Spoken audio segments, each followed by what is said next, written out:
Todo comenzó con una voz invisible y una orden inusual. Sal de tu tierra, de tu parentela, y ve a la tierra que te mostraré. Dios llamó a Abraham a un viaje sin mapa, sin destino conocido, solo con una promesa. Y no era cualquier promesa, era la semilla de un plan eterno. ¿Imaginas dejarlo todo basándote solo en la fe? Eso fue exactamente lo que hizo Abraham. La promesa de Dios era audaz, una descendencia incontable, una tierra bendecida, un nombre engrandecido. Era algo totalmente imposible a los ojos humanos, especialmente considerando la avanzada edad de Abraham y la esterilidad de Sara. Pero Dios no depende de la lógica. Él obra con fe, y la fe comienza donde termina la seguridad. Abraham tuvo que aprender esto paso a paso. Durante años, nada parecía suceder. El tiempo pasaba, la esperanza casi se agotaba, pero fue justo ahí donde ocurrió lo improbable. Nació Isaac, el hijo de la promesa, el heredero del pacto. Cuando todo parecía demasiado tarde, Dios demostró que su fidelidad no tiene fecha de caducidad. Él actúa en el tiempo exacto, el suyo, no el nuestro. Y a veces ese tiempo exige esperar con confianza. La historia de Abraham no es solo un capítulo antiguo de la Biblia, es un recordatorio poderoso. Si Dios te llama, Él te sostendrá en el camino, aunque no veas el final. Empieza a aplicar esto hoy. ¿Hay algo que necesites entregar? ¿Un lugar del que necesites salir? ¿Una fe que necesites activar? Dios todavía llama a personas dispuestas a caminar sin GPS.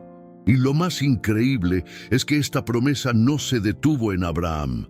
Se convirtió en un hilo invisible que conectó generaciones, profetas, reyes e incluso al propio Mesías.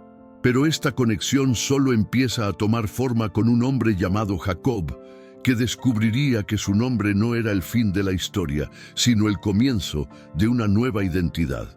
Jacob no era exactamente el tipo de persona que esperarías ver estampando un sello de fe. Astuto, competitivo, engañador. Parecía más preparado para un reality show que para liderar una nación. Pero Dios no elige por currículum, Él mira el corazón. Y el corazón de Jacob, a pesar de sus fallas, tenía algo raro: sed de bendición. Y eso fue lo que lo cambió todo. Una noche, solo en el desierto, Jacob tuvo un encuentro que cambiaría su historia. Luchó con un hombre misterioso hasta el amanecer, decidido a no soltarlo sin recibir algo a cambio. Esta escena es más que simbólica. Es el alma humana aferrándose a Dios en busca de propósito. Y allí, en medio de la lucha, llegó la transformación. Tu nombre ya no será Jacob, sino Israel. A partir de ese momento, Jacob dejó de ser solo un nombre entre generaciones. Se convirtió en Israel, el patriarca de las 12 tribus que moldearían el destino espiritual de la humanidad. Cada uno de sus hijos representaría no solo una descendencia física, sino un destino profético. Ya no se trataba de ser astuto, sino de ser parte de algo eterno. Un pueblo con identidad y misión. Pero cabe decir que la familia de Jacob distaba mucho de ser perfecta. Celos, rivalidades, traiciones. Parecía un drama familiar de telenovela. Y aún así, fue a través de ellos que Dios decidió construir su promesa. Esto nos demuestra que incluso las relaciones rotas pueden albergar propósitos divinos. Dios trabaja con vasijas imperfectas para manifestar su perfección. Si alguna vez te has sentido inadecuado, marcado por errores, atrapado en un pasado desordenado, recuerda a Jacob, porque lo que Dios hizo con él, lo sigue haciendo hoy. Transforma nombres, historias y destinos. Y a través de estos 12 hijos, sembraría las semillas de una nación. Pero antes de que se convirtieran en tribus, un destino sorprendente aguardaba a uno de los hermanos, José. Entre los 12 hijos de Jacob, había uno que destacaba. José no era el mayor ni el más fuerte, pero portaba algo raro: sueños demasiado grandes para ser ignorados. Mientras los hermanos cuidaban del rebaño, Él soñaba con estrellas que se inclinaban ante él. Podría parecer arrogancia, pero en realidad era profecía disfrazada de visión. Y la visión incomoda a quienes viven solo con los pies en la tierra. El favoritismo de Jacob por José era evidente. La túnica de colores que recibió no era solo un bonito regalo, era un símbolo de honor, casi un sello de liderazgo anticipado. Y eso alimentó los celos entre los hermanos. Cuando alguien lleva un llamado, a menudo también lleva el peso del rechazo. Y eso fue exactamente lo que sucedió. José fue traicionado por quienes debían protegerlo. Lanzarlo a una cisterna fue solo el principio. La venta como esclavo a Egipto parecía el fin. Pero con Dios, los finales son siempre comienzos disfrazados. Incluso en la casa de Potifar, incluso en la injusta prisión, José prosperaba porque portaba algo que ni el propio Egipto podía comprar: la presencia de Dios. Y fue esa presencia la que lo llevó ante el trono de Faraón para interpretar un sueño que nadie entendía. Lo improbable sucedió. El esclavo se convirtió en gobernador. El rechazado se convirtió en salvador. Y el niño de los sueños se convirtió en hombre de Estado. Cuando llegó el hambre, los mismos hermanos que lo habían traicionado se postraron ante él, sin saber que se encontraban ante la profecía viviente. Y José, en lugar de vengarse, perdonó. Porque quien posee una identidad profética entiende que el propósito es mayor que el dolor. La historia de José es un poderoso recordatorio. Tu llamado puede llevarte a pozos, pero también a palacios. Y a veces el camino hacia la promesa atraviesa el rechazo y la injusticia. Pero no te equivoques. Dios utiliza lo que está roto para alimentar a multitudes. Y a través de José, una nueva etapa de la promesa sería plantada dentro de la tierra de Egipto. Con José al mando, Egipto se convirtió en refugio para la familia de Jacob. Lo que comenzó con 70 personas creció como un río en época de crecida. Las 12 tribus de Israel se multiplicaron hasta convertirse en una multitud. Pero con el tiempo, la memoria del favor se perdió, y un nuevo faraón vio a los hebreos como una amenaza. El pueblo que llegó como bendición se transformó en esclavo. Fueron más de 400 años de opresión, ladrillos y silencio. Un tiempo en el que pareció que Dios había olvidado la promesa. Pero Él nunca olvida. En el desierto de Madián, una zarza ardía sin consumirse. Allí, Dios llamó a Moisés, el libertador improbable, un fugitivo con un pasado problemático, pero elegido para cambiar el destino de una nación. Vinieron las plagas, una tras otra, como si la creación misma estuviera luchando al lado de los hebreos. Cuando la sangre fue puesta en los dinteles, la muerte retrocedió. Y entonces, finalmente, el pueblo salió de Egipto llevando oro, promesas y una herencia invisible, la fe que nació en la opresión. Pero antes de llegar a la libertad total, había un mar que cruzar, y Dios lo abrió. En el desierto, Dios no solo alimentó al pueblo con maná, entregó algo aún más sagrado: los 10 mandamientos. La ley no era solo un conjunto de reglas, era la identidad escrita de un pueblo. La alianza fue sellada con un pueblo que aún aprendía a confiar. Pero como siempre, donde hay promesa también hay pruebas. La misma generación que vio milagros murmuró y cayó en el camino. La alianza en el desierto nos enseña que los milagros no sustentan la fe, la comunión sí.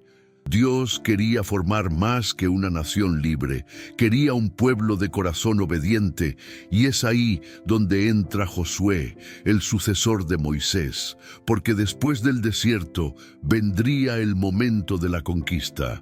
Las tribus finalmente pisarían la tierra que había sido prometida siglos antes a un hombre llamado Abraham. Después de 40 años en el desierto, el pueblo de Israel finalmente cruzó el Jordán. La generación que murmuró se quedó atrás. Ahora era tiempo de tomar posesión de la tierra prometida. Bajo el firme liderazgo de Josué, las murallas cayeron, los reyes fueron derrotados y las promesas hechas a Abraham comenzaron a cumplirse con precisión. No se trataba solo de territorio, sino de herencia espiritual. Cada tribu recibió su porción. Rubén, Judá, Benjamín, uno a uno, los hijos de Jacob fueron recordados mientras las tierras se repartían. Pero había algo diferente. La tribu de Leví no heredó tierra como las demás. Fueron apartados para el servicio sacerdotal. Su herencia sería el Señor mismo, y el sustento provendría de las ofrendas y los diezmos del pueblo. Un recordatorio de que no toda conquista es visible. Para mantener el número simbólico de 12 tribus, José fue dividido en dos: Efraín y Manasés, sus hijos nacidos en Egipto. Con esto, el conteo permaneció intacto, pero con un toque profético. Lo que era una sola estirpe se desplegó en dos frentes de liderazgo. Es como si Dios estuviera diciendo: multiplico hasta lo que fue herido. Y José, el rechazado, se convirtió en dos tribus. La geografía de Canaán se transformó en un mapa profético. Judá quedó al sur, con territorio estratégico.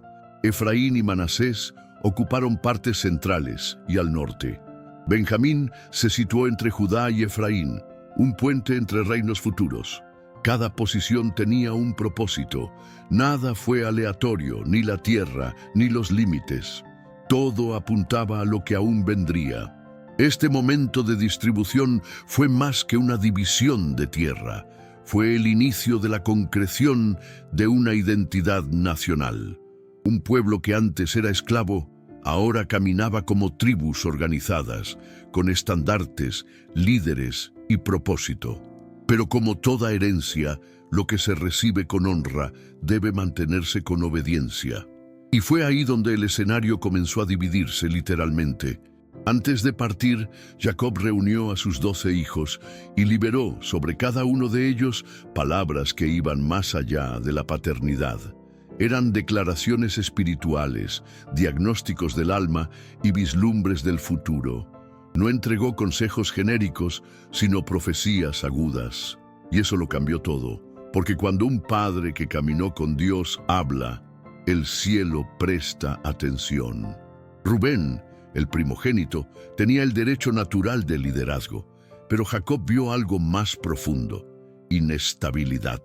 Impulsivo como las aguas, no serás el principal, declaró. El error de Rubén con la concubina de su padre selló su destino. Simeón y Leví, por su violencia al vengar a Dina, también perdieron su lugar.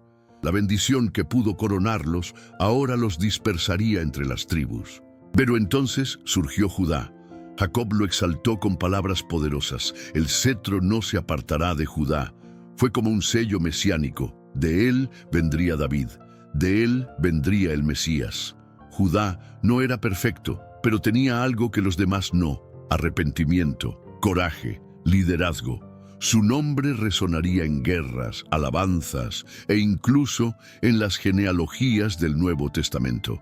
Dan fue comparado con una serpiente, símbolo de astucia, pero también de peligro. La idolatría comenzaría por su tribu y dejaría profundas cicatrices en la historia de Israel. Benjamín, el más joven, fue descrito como un lobo voraz. De él vinieron guerreros feroces, incluido el primer rey de Israel, Saúl, y más tarde el apóstol Pablo. Un recordatorio de que el más pequeño puede portar una fuerza inesperada. Las palabras de Jacob no fueron olvidadas. Se cumplieron generación tras generación. Y si algo aprendemos aquí es que nuestras elecciones construyen el terreno sobre el cual se apoya la promesa. Las herencias espirituales son más duraderas que las posesiones. Y lo que comenzó con bendiciones y advertencias se convertiría en un campo fértil para divisiones que aún estaban por venir. Por un breve momento, las tribus caminaron unidas bajo el mismo cetro. Bajo David, el pastor rey, Israel conoció victorias, adoración y una centralización espiritual en Jerusalén. Cuando Salomón asumió, el reino alcanzó el apogeo del esplendor, construcciones, sabiduría, riquezas. Pero no toda gloria es permanente, y lo que comienza con oro puede terminar con grietas internas. Salomón, a pesar de ser sabio, se desvió. Los matrimonios políticos lo llevaron a la idolatría, y el corazón que antes adoraba a Dios comenzó a compartir altares con dioses extraños. El pueblo aún cantaba salmos, pero el pecado ya rondaba tras bambalinas, y cuando Roboam, su hijo, subió al trono, todo se desmoronó. Ignoró los consejos de los sabios y oprimió al pueblo con pesados impuestos. Fue la gota que colmó el vaso. 10 tribus se rebelaron, rompieron con Jerusalén y formaron el reino del norte llamado Israel, bajo el liderazgo de Jeroboam, de la tribu de Efraín. El reino del sur, Judá, se quedó solo con Judá y Benjamín. Era más que política, era una ruptura espiritual. El reino del norte rechazó el templo y erigió 2 becerros de oro como símbolos de adoración. Esa decisión fue un desastre a cámara lenta. La idolatría se propagó como mala hierba. Los profetas comenzaron a ser perseguidos. El pueblo olvidó quién los liberó de Egipto y comenzó a adorar a dioses que no hablaban. Israel, elegido para ser luz entre las naciones, terminó por imitar a los pueblos vecinos, canjeando su herencia por migajas culturales. Mientras tanto, Judá resistía, sostenido por la promesa hecha a David, pero ni siquiera el reino del sur escapó a la corrupción. Reyes perversos profanaron el templo, la justicia se distorsionó y la gloria de la unidad tribal se convirtió en un recuerdo lejano. Lo que comenzó con 12 hermanos, ahora era un pueblo fracturado, y la consecuencia de ello llegaría como un remolino silencioso. La rebelión espiritual del reino del norte no quedó impune. Dios envió profetas como Elías, Eliseo, Amós y Oseas para advertir al pueblo, pero las advertencias fueron ignoradas. Los altares paganos se multiplicaron y el corazón de las tribus se apartó por completo del Dios que los había sacado de Egipto. Era como si hubieran canjeado la alianza eterna por un contrato caducado con dioses de barro. Entonces, en el 722 a.C., el juicio llegó con brutalidad. Asiria, un imperio cruel y expansionista, invadió Samaria, la capital de Israel. Ciudades fueron destruidas, familias separadas y las 10 tribus del norte fueron llevadas cautivas a tierras lejanas. Lo que no murió fue asimilado. Lo que no fue asimilado desapareció. Fue el silencio más ensordecedor que Israel jamás había escuchado. Estas son las llamadas 10 tribus perdidas de Israel. Hasta el día de hoy, los estudiosos intentan rastrear sus vestigios. Algunas teorías apuntan a descendientes entre los persas, indios, africanos e incluso nativos americanos. Pero la verdad es que la Biblia no proporciona un paradero definitivo. Se desvanecieron de la historia humana, pero no del plan divino. Dios no pierde a nadie que lleve un nombre en su alianza. Este misterio es más que un enigma arqueológico, es un recordatorio profético. A veces, aquello que se pierde ante nuestros ojos permanece vivo en el corazón de Dios, aún sin banderas, sin tierra, sin genealogía visible. Hay algo en el espíritu de las tribus que resiste al tiempo. Y hay promesas que solo cobran sentido cuando se ven con ojos proféticos, no históricos. Quizás este sea el mayor misterio. ¿Cómo algo tan grandioso puede desaparecer así? ¿O acaso no desapareció? ¿Y si las tribus perdidas estuvieran entre nosotros no como un pueblo, sino como una promesa dormida a punto de despertar? ¿Y si Dios estuviera esperando la hora exacta para traerlas de vuelta al centro de la historia? Y es ahí donde entra un tal profeta llamado Ezequiel. En medio del exilio y la desolación, Dios levanta a un profeta con visiones que trascendían el presente. Ezequiel no solo denunciaba el pecado, Él vislumbraba más allá del colapso. En una de sus visiones más impactantes, observa un valle repleto de huesos secos. Era la imagen paradigmática de la esperanza aniquilada, del fin irrevocable. Mas Dios inquirió: «Hijo de hombre, ¿podrán vivir estos huesos?». Lo que sigue es una escena de formidable poder. Huesos se ensamblan, tendones se forman, carne recubre lo que antes era polvo, y el aliento vital infunde aquel ejército. Dios explica: estos huesos son toda la casa de Israel, no solo Judá, no solo Benjamín, sino también las tribus que se habían extraviado de la historia. Aquellas que todos creían extintas, Dios aún las concebía como parte vital de su plan. Poco después, Dios imparte otra directriz a Ezequiel. Toma una vara y escribe en ella, para Judá. Toma otra vara y escribe en ella, para José, vara de Efraín, y para toda la casa de Israel, y únelas la una a la otra en tu mano. El simbolismo es inequívoco. Lo que fue escindido será restaurado. Judá y Efraín, sur y norte, lo visible y lo olvidado, todo será congregado de nuevo en un solo pueblo. Esta promesa trasciende con creces la esfera política o territorial. Habla de reconciliación espiritual, de restaurar identidades fracturadas, sanar raíces hendidas y aglutinar lo que ha estado fragmentado por siglos.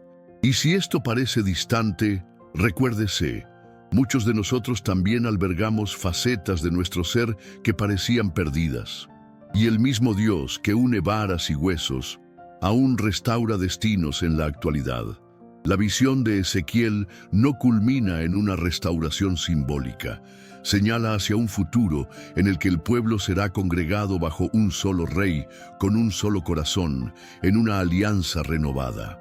Y si esto suena demasiado extraordinario para ser verosímil, basta con echar un vistazo al último libro de la Biblia, porque aquello que Ezequiel percibió en visiones, Juan lo atestiguaría con sus propios ojos en el Apocalipsis. En el libro de Apocalipsis, capítulo 7, la escena muta. Ya no nos encontramos en el desierto, ni en el exilio. Ahora el escenario es celestial.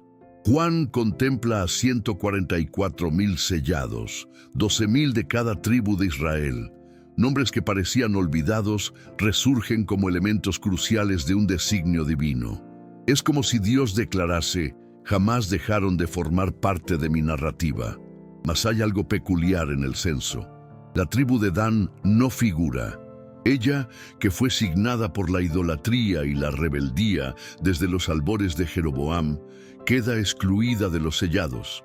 Por el contrario, José, que había sido bifurcado en Efraín y Manasés, reaparece como nombre principal. Es como si el propio Dios estuviera recomponiendo lo que fue fragmentado, mas también juzgando a lo que se desvió. Esta selección no es fortuita. Cada tribu mencionada trasciende la mera genealogía. Son linajes espirituales, representaciones de propósitos eternos.